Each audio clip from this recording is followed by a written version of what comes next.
Chhatrapati संभाजीनगरच्या MIDC CIDCO पोलिसांनी धारदार शस्त्रासह परिसरात रेकी करणाऱ्या तिघांच्या मुसक्या आवळल्यात। हे टोळकं सातारा परिसरातील एका पेट्रोल पंपावर लुटमार करून चिकलठाणा औद्योगिक वसाहतीमध्ये दरोडा आणि लुटमारीसाठी रेकी करत होते। सोलापुरात महावितरणच्या लाचखोर अधिकाऱ्यांना लाचलुचपत प्रतिबंधक विभागानं रंगेहात पकडले। अतिरिक्त कार्यकारी अभियंत्यांसह महिला अधिकाऱ्यांवर कारवाई करण्यात आली। सोलापुरात सोलर सिस्टीम बनवण्यासाठी 8,000 रुपयांची त्यांनी लाच मागितली।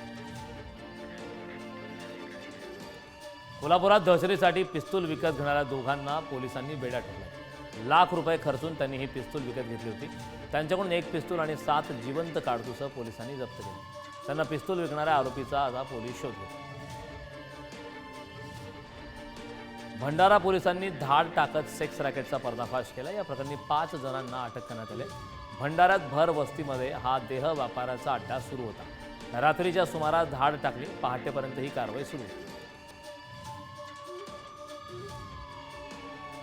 यवतमाळमधील हत्येच्या गुन्ह्याची उकल करण्यात पोलिसांना यश आले।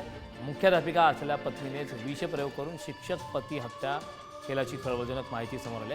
दोघांमध्ये वारंवार खटके उडत होते। त्यातून ही हत्या केल्याची कबुली आरोपींनी दिली।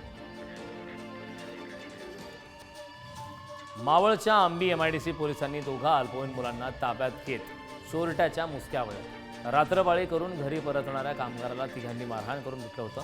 त्यांनी फोनपेवरून रक्कम स्वतःच्या खात्यावर वळती करून सुद्धा घेतली होती। अकोल्याच्या बाळापुरातील गाय गावात एका व्यक्तीवर काही तरुणांनी हल्ला केल्याची घटना घडली। या प्रकरणी उरळ पोलीस ठाण्यात चौघांविरोधात गुन्हा नोंदवण्यात आलाय। उरुसाचा कार्यक्रम संपल्यानंतर घरी परतत असताना हा हल्ला करण्यात आलाय। त्यानंतर हल्लेखोर पसार झाले।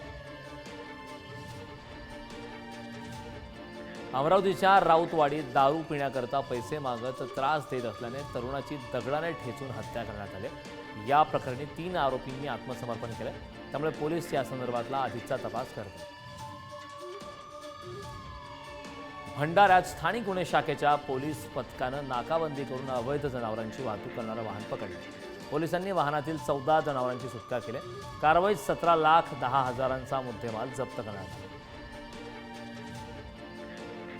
जालन्यात लाच घेताना रंगेहात पकडलेल्या पोलिसांनी न्यायालयीन कोठडीत त्यांची आता रवानगी करण्यात आली।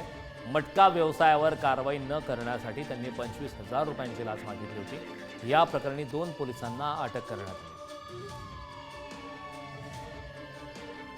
नवी मुंबईतील APMC परिसरात अल्मोस्मा सेंटरमध्ये मसाज पार्लरच्या नावाखाली वेश्या व्यवसाय चालत असल्याची माहिती पोलिसांना मिळाली होती। या प्रकरणी पोलिसांनी तत्काळ कारवाई करत 1 स्पा मालक आणि 2 मॅनेजरला अटक केली। तसंच 6 पीडित महिलांची सुटका सुद्धा करण्यात आली।